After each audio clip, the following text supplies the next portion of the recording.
مساء الخير. هنعمل مع بعض القرنبيط بطريقة سهلة وبسيطة، واللي هيشوفه هيفتكروا إن هو كنتاكي.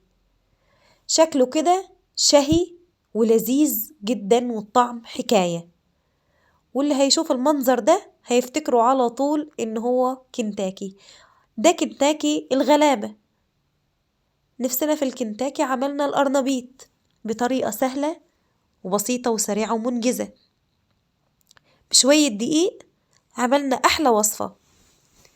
بصوا بقى معايا قرنبيطة سلقتها من قبلها بيوم، وجبت كوباية دقيق وبيضة و3 فصوص من التوم المهروسين، ورشة ملح، رشة فلفل، رشة كزبرة، رشة كمون، رشة توم باودر، ومعلقة كبيرة من البيكنج باودر، ومعلقة كبيرة من النشا. هجيب طبق وهضيف فيه الدقيق، وهحط عليه البهارات اللي عندي، اللي هي ملح، فلفل، كمون، كزبرة، توم باودر. وبعدين هجيب عليهم معلقة النشا، وهحط كمان عليهم هحط معلقة كبيرة نشا، وهحط عليهم كمان هحط عليهم معلقة كبيرة من البيكنج باودر. البيكنج باودر هيخليه هو والنشا هيخليه كريسبي من بره وطعمه جميل جدا. هقلب المكونات كلها في بعض. شوية الدقيق هقلبهم مع بعض، وهجيب بولة عندي وهقسم الخليط. تقلب كده كويس الدقيق بالمكونات، وهقسم هقسم الخليط نصين. وصفة سهلة وسريعة وما فيهاش أي إمكانيات خالص، بسيطة جدا. قسمت الدقيق زي ما حضراتكم شايفين كده. هجيب التوم البودر، التوم المهروس،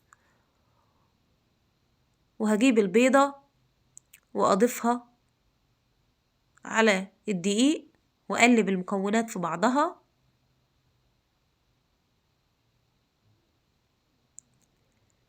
وهضيف عليهم المية.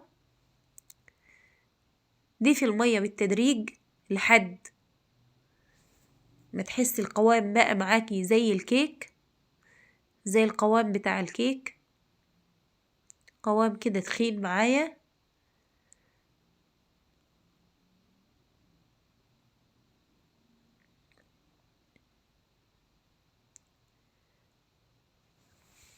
هستعمل نص كوباية مية.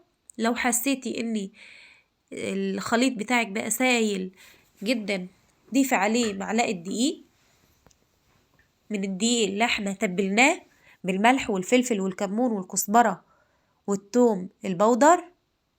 كده قلبت المكونات كويس. هنزل بعد كده بالقرنبيط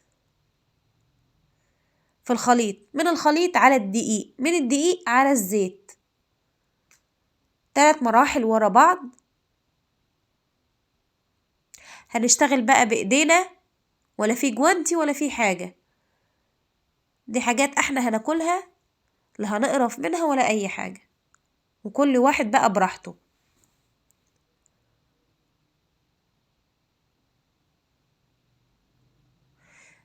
صلوا على رسول الله، ووحدوا الله، واذكروا ربنا، لا إله إلا الله محمد رسول الله صلى الله عليه وسلم.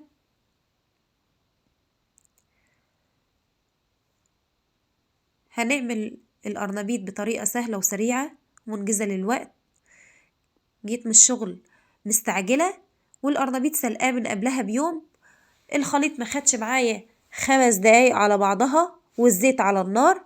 نزلت بالقرنبيط ما خدش 10 دقايق، كان الأكل بقى جاهز. شوية سلطة، شوية بطاطس متحمرة،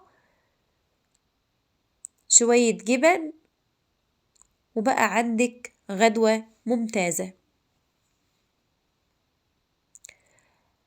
هعمل الكمية كلها بالشكل ده، وهجيب الطاسة بتاعتي على زيت غزير، والزيت يكون سخن يا جماعة،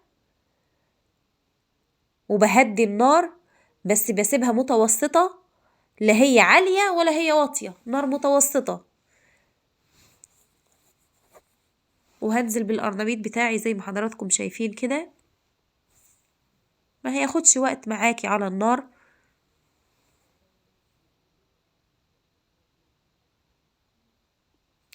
كنتاكي الغلابة،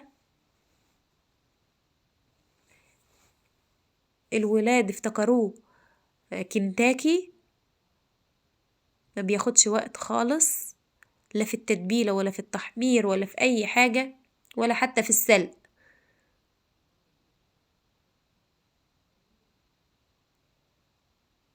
طريقة سهلة وبسيطة وسريعة ومنجزة للوقت، والطعم حكاية.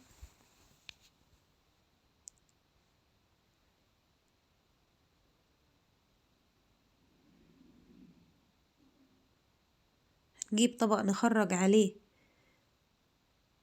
القرنبيط، تحطي تحت ورق، تحطي تحته أي حاجة، مناديل، ورق، أي حاجة،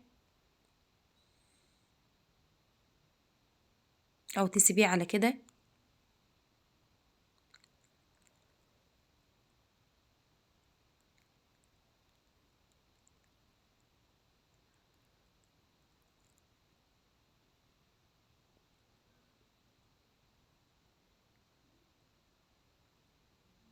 شايفين لونه ذهبي جميل جدا، مقرمش من بره.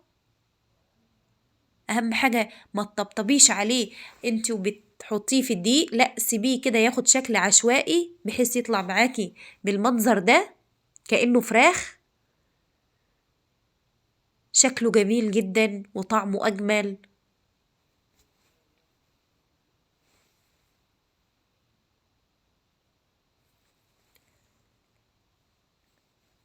تفرحي بيه الولاد.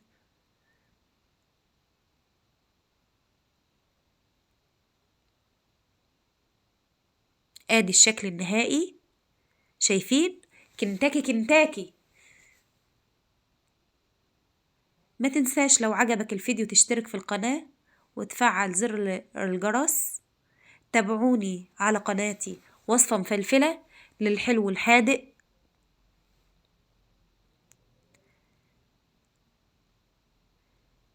شايفين الشكل جميل جدا والطعم حكاية.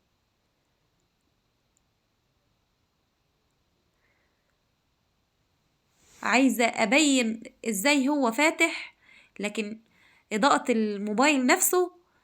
يلا، كل سنة وانتم طيبين، مع السلامة.